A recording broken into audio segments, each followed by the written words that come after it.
Sergio.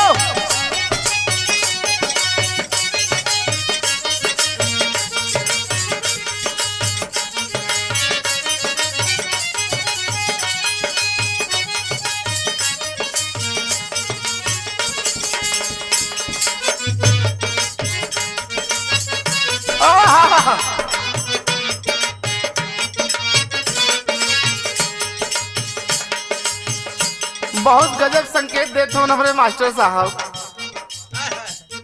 कहना बा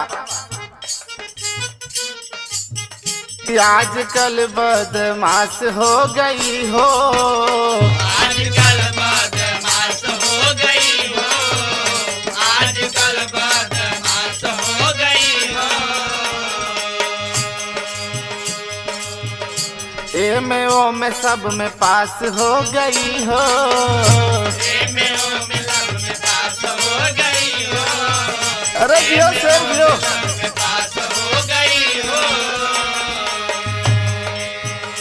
आजकल बदमाश हो गई हो, ए में ओ में सब में पास हो गई हो। अब आइए न चूमा लीजिए मेरे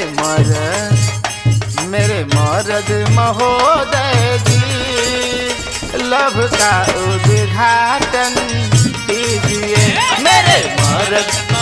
अरे जियो से जियो।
भैया हम प्रमोद कुमार, लोकगीत बिरहा गायक, ग्राम पुराना रघुनाथपुर में ही पूर्वा बहराइच, आप सभी भोजपुरी श्रोता बंधुओं का अपनी ओर से तथा अपनी पूरी टीम की ओर से नमन बंदन करता हूं, तथा सब भोजपुरी दादा चाचा काकायों भैया लोगन के पांव छू के गोड़ लगत हई। ई हमार पहला cassette Sachin recording studio Risia से अभय बाबू की देख रेख में आप लोगन के बीच में जा रहल बा। हमके आशा ही ना पूरा विश्वास बा कि आप लोगन का प्यार दुलार हमके बराबर मिली। इस बिरहे के रिकॉर्डिंग में हमारे माता पिता के आशीर्वाद के साथ साथ हमारे गुरु अमरजीत गौतम जी का आशीर्वाद और हमारे बड़े भैया विनोद गौतम जी, जय नारायण प्रधान जी तथा बाबू जय हिंद गौतम, आप लोगों का साथ सहयोग विशेष रूप से रहा है। भैया जो मैं ये बिरहा सुनाने जा रहा हूँ आपके यही बहराइच जनपद के ग्राम गौरा पिपरा की कहानी है साथियों। जो देवदास भैया गरीबों की मदद किया करते थे, बहुत ही महान व्यक्तित्व के धनी हमारे देवदास भैया, आज उन्हीं की कहानी मैं इस बिरहा के माध्यम से परोस रहा हूँ। आशा ही नहीं पूर्ण विश्वास है साथियों कि ये बिरहा आप लोगों को पसंद आएगा। मास्टर साहब कवि जी बिरहा में 4 लाइन का भूमिका लिखत हो, कैसे लाल?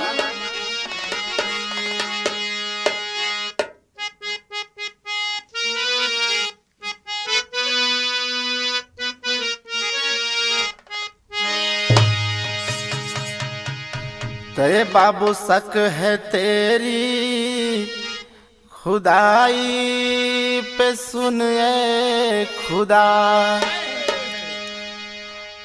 जाने कैसे तू करता अब इंसाफ है।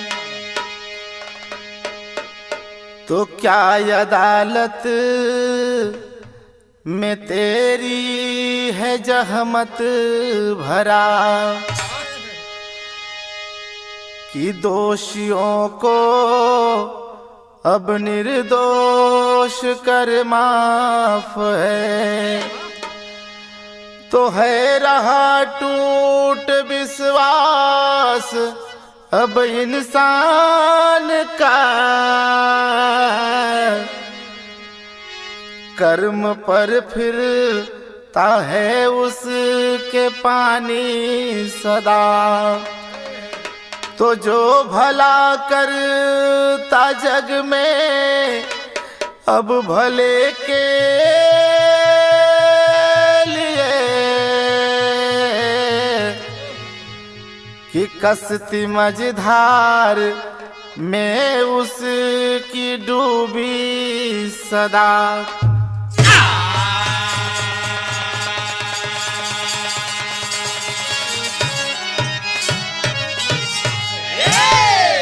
जो भला करता जग में भले के लिए, कश्ती मझधार में उसकी डूबी सदा।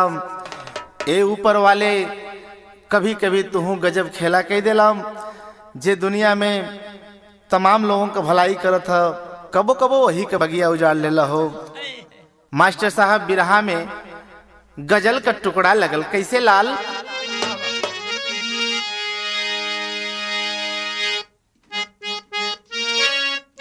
बाबा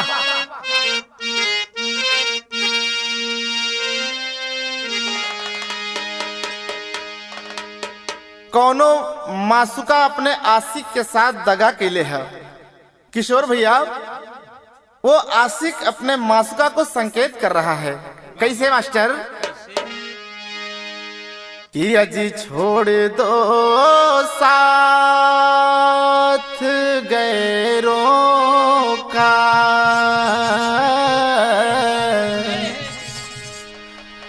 अजी छोड़ दो साथ गैरों का, किसी दिन छोड़ जाएंगे। क्या बात है, क्या बात है।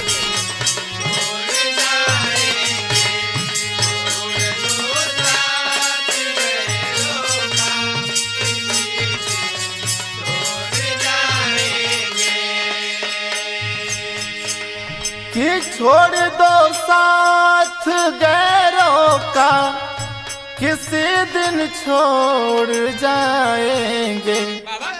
टूटना दिल का क्या जाने, टूटना दिल का क्या जाने, कभी मुंह मोड़ जाएंगे। अरे जियो शेर जियो।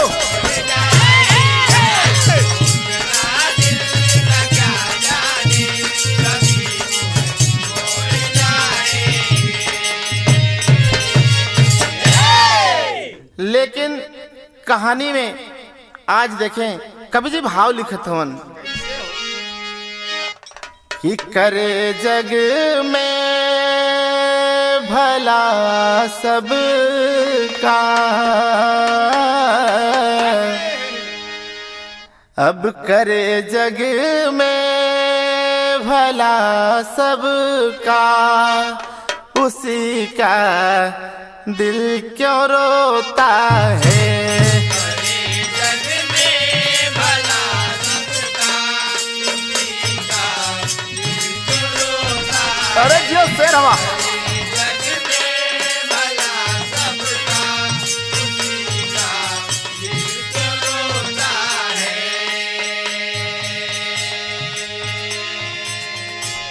करे जग में भला सबका, उसी का दिल क्यों रोता है। समझता है जिसे अपना, समझता है जिसे अपना, वही क्यों देता धोखा है। समझता है जिसे अपना, वही क्यों। अरे जियो लाल जियो।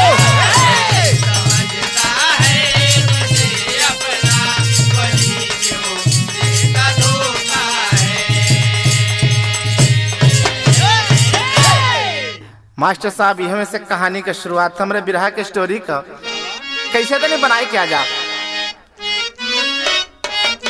बाबा बाबा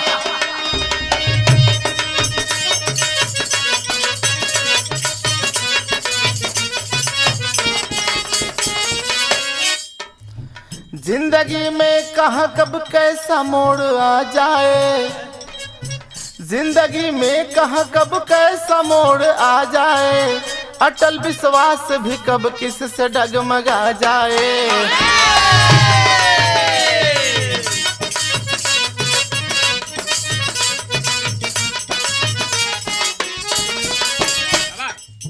चमकते सूर्य पे कब गम की बदरी छा जाए, चमकते सूर्य पे कब गम की बदरी छा जाए, खिलते चमन में यारो पतझड़ कब समा जाए।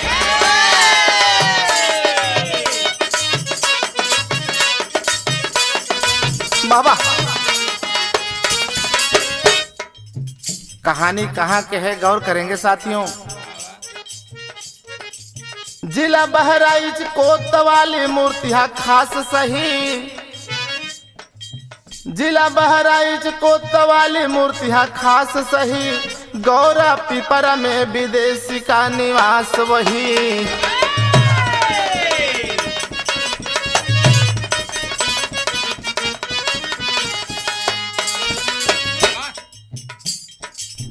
चरम सीमा पे गरीबी थी, आह भरते थे, 6 बच्चों के साथ गुजर बसर करते थे, 4 बेटों के संग चलती रोजी रोटी थी, लक्ष्मी नाजीरा नामक साथ में 2 बेटी थी, लालसा राम विलास देवदास बेटे थे, चौथा बेटा जय नारायण सबसे छोटे थे, करके मजदूरी गुजर करते थे गरीबी में, पढ़ाई करते भाई बहन बदनसीबी में।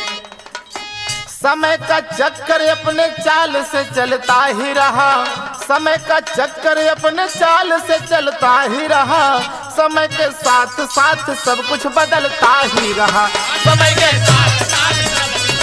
अरे क्यों सर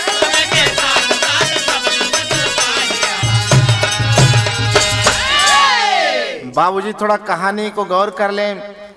आज बहराइच जनपद के अंतर्गत कोतवाली मूर्तिया और वही कोतवाली मूर्तिया के अंतर्गत ग्राम सभा गौरा पिपरा वहीं कर रहे वाला बाबू श्री विदेशी प्रसाद जी 6 संतान के साथ अपन जीवन गुजर बसर करत हवन।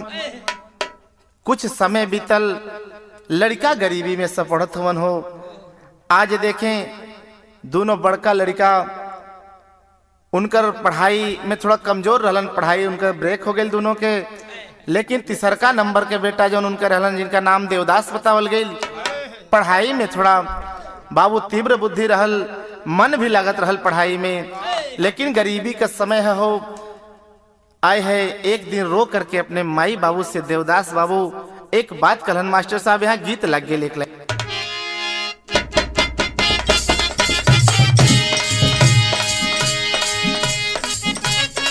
बाबा बाबा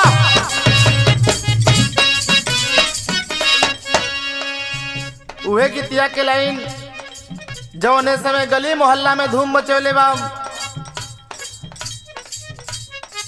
कौनो दुल्ही अपने दुल्हा का शिकायत करत हो गौतम जी, कैसे कहले बे जवन कैला तू सैया राते, कैला तू सैया राते, जवन कैला तू सैया राते, अब हिले दुखात बाटे, हिले दुखात बाटे, अब हिले दुखात बाटे, जवन कैला तू सैया राते, अब हिले दुखात बाटे, धीरे न सटी दूर तनी हटी, धरी न हमके पाजा, इधर दिया उठता ये राजा, हई कमरिया टूटता ये राजा, इधर अरे लूट लो लूट लो।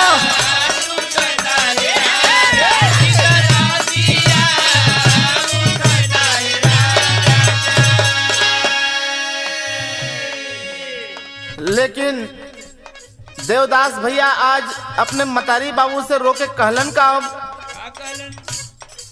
सुना बाबू या सुनिले माई,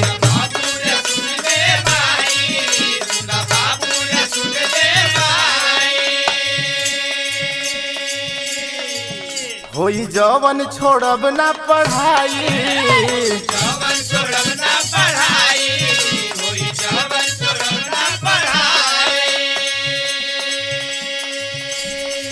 सुना बाबू या सुनिले माई, होई जवन छोड़ब ना पढ़ाई, करम के करब किस्मत से लड़ब, मनवा में जिद बा समाई, ई गरीबिया कबले रोआई, आई सतिया कबले सताई,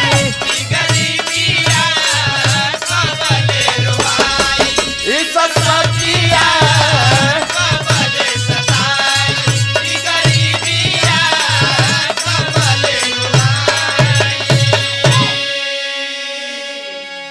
बाबूजी जिद कैलन, मतारी बाबू से कहलन कि कितनो गरीबी रही लेकिन हम पढ़ाई ना छोड़ब।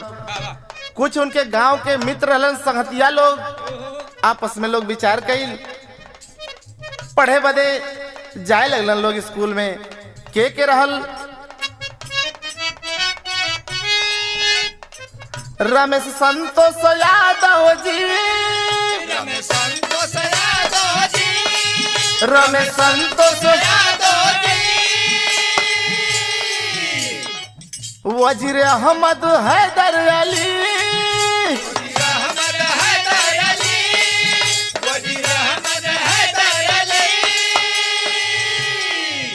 शुरू कैले साथे पढ़ाई हो, संगे संगे स्कूल जाई हो, अरे प्राइमरी जूनियर पढ़िए के सीनियर, प्राइमरी जूनियर पढ़िए के सीनियर, कदम के आगे बढ़ाई, ई गरीबिया कबले रोआई, आई तो सतिया कबले सताई,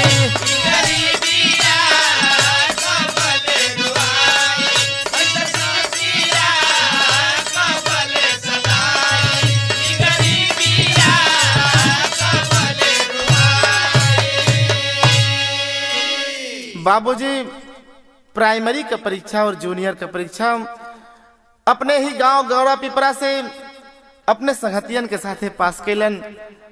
आगे पढ़े का विचार भइल, जब पढ़े का विचार भइल मतारी बाबू से राय लेलन और आगे पढ़े बदे चल देलन। तब मास्टर साहब नतीजा निकलल का एक लाइन गीत बदल के ले जाओ।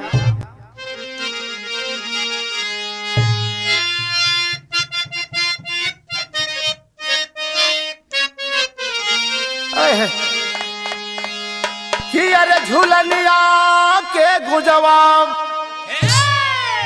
अरे झूलनिया के गुजवाम, अब टूटल यो राजा, अरे जवनिया में कड़िया छूटल हो राजा,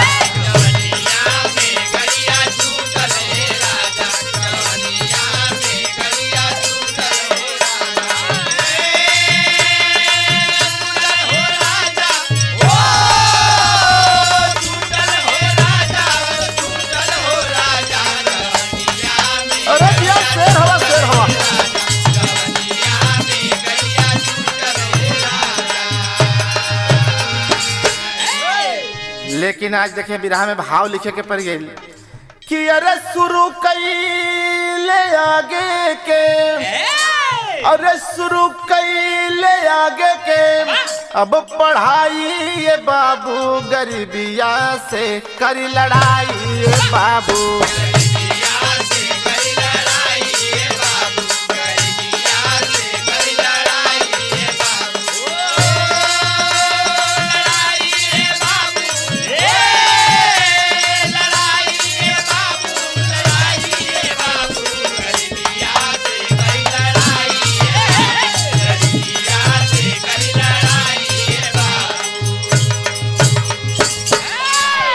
अरे नान पारा में शहादत इंटर कॉलेज हो, नान पारा में शहादत इंटर कॉलेज हो। अरे मैट्रिक में पढ़े लगल सपना सहेज हो।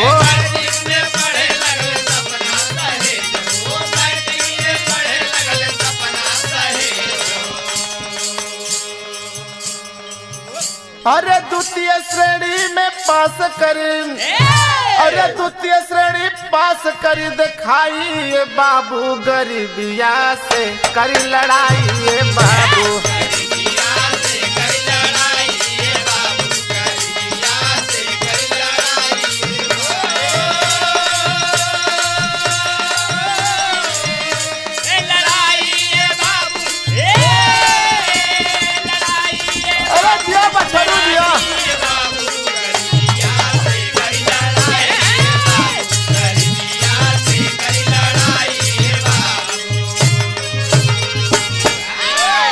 हाई स्कूल का परीक्षा द्वितीय श्रेणी में पास करके आज इंटर में पढ़े का तैयारी केलन तब भइल का कि अरे सर्वोदय से इंटर मिहीपुरवा शहर में, इस सर्वोदय से इंटर मिहीपुरवा शहर में। अरे बायोलॉजी पढ़े लेके सपना नजर में,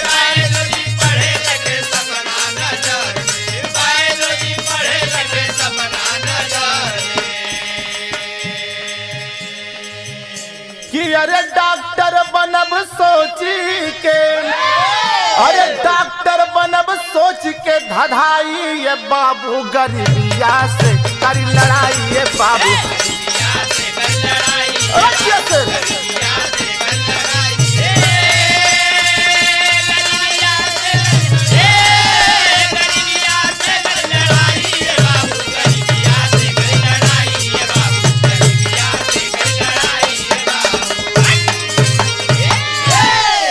बाबूजी बायोलॉजी सब्जेक्ट लेकर के इंटर में पढ़े लगलन।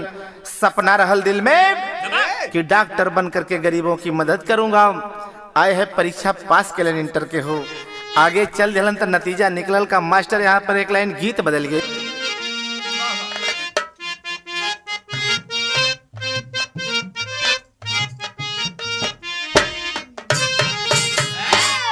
वह गीतिया के लाइन बा कोनो दुल्ही अपने सैया जी से मनावत है।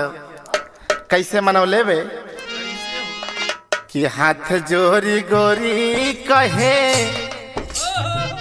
मानस सैया बतिया,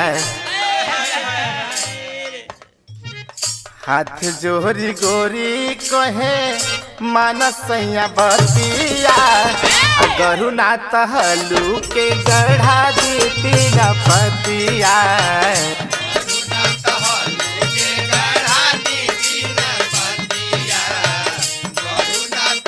लूके गढ़ा दी।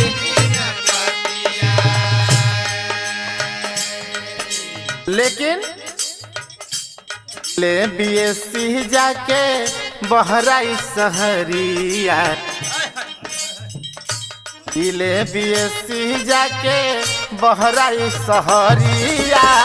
केडीसी कॉलेजवा से लिहले डिग्रिया,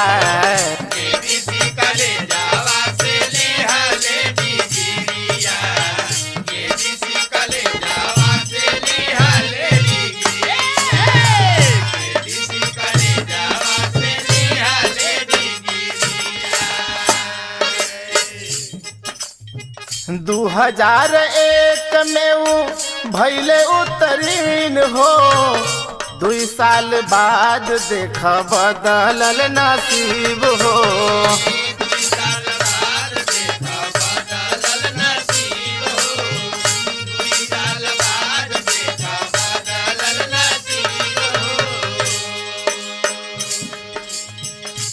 सिंचपाल पद पर गोंडा में नौकरिया, पवले सिंचपाल पद पर गोंडा में नौकरिया। केडीसी कॉलेजवा से लिहले डिग्रिया।